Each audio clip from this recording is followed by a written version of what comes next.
Sydney cricket গ্রাউন্ডের সবুজ গালিচা থেকে শুরু হয়েছিল এক স্বপ্নযাত্রা।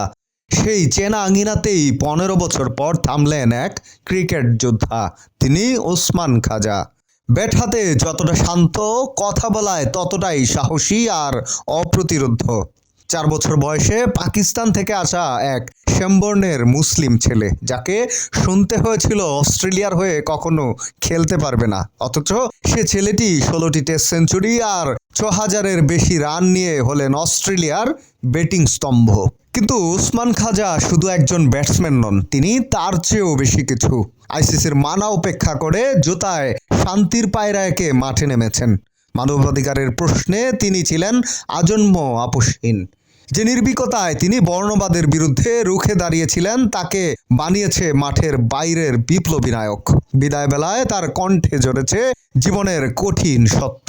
খাজা অকপটে জানিয়েছেন, জন স্মিথ না হওয়ায় তাকে বারবার বৈষম্যের শিকার হতে হয়েছে। ক্যারিয়ারে 8 বার দল থেকে বাদ পড়লেও ফিরে এসেছেন ফিনিক্স পাখির মতো।